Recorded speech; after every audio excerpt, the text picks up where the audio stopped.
Hi everyone, this is DiAnn and I have a book recommendation for you.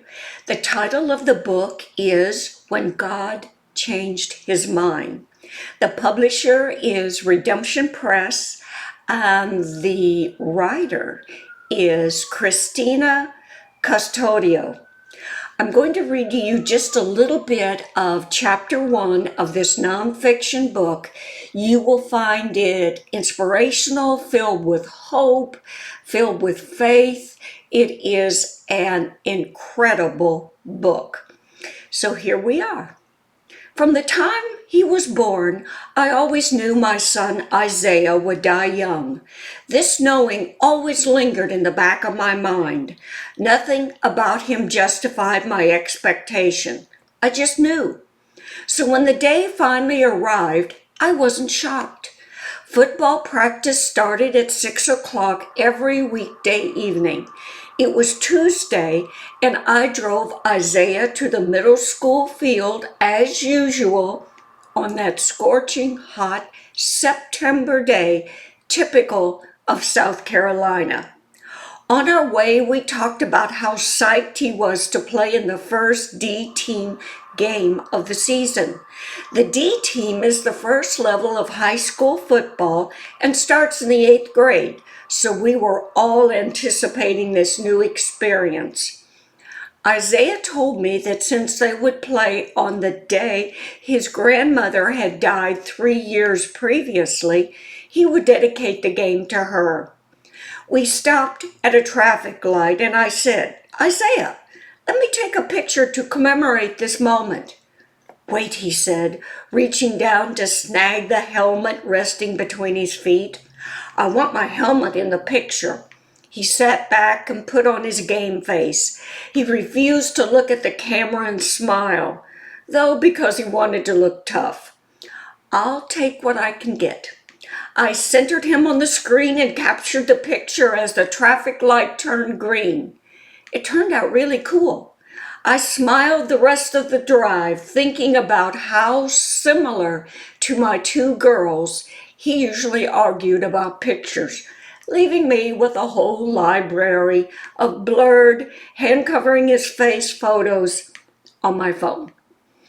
I stopped in front of the field entrance. Isaiah opened the door and leaped out of my husband's Ozzy's ugly light green Ford sedan. I was driving before I could even put it in park. As he sprinted onto the field, I yelled, "Have fun, be safe." From there, I headed to the grocery to do some grocery shopping, then home.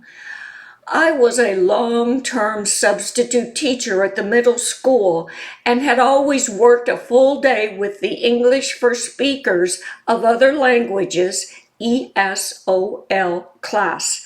I was ready to be home and done. But as I put the groceries away, I heard my phone ring and answered it. It was the trainer at the middle school. Isaiah had a bad headache, and the trainer asked me to pick him up. I figured it was only a headache and he'd be okay for a few more minutes, so I continued putting the groceries away. But then a thought arose. I shouldn't make him suffer with head pain, and a feeling came over me that I should go right away. I yelled out to the girls who were doing their homework upstairs that I would be right back, jumped into the car, pulled out of the driveway, and headed toward the school. It would be my 3rd trip to the middle school that day. I couldn't believe I had to go back. As I drove down our street, I remembered that I had forgotten to call back my friend Paige. So I dialed her number to finish telling her a story I had started earlier in the day. When I arrived at the field, I sat in the car to finish my conversation.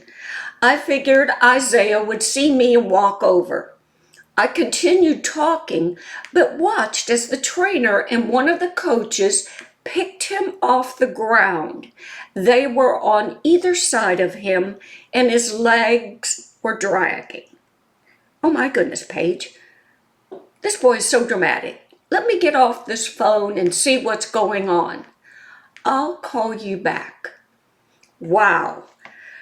I was so hooked into this book that I just kept turning pages. I know that you will find so much value in this book titled When God Changes His Mind by Christina Custodio.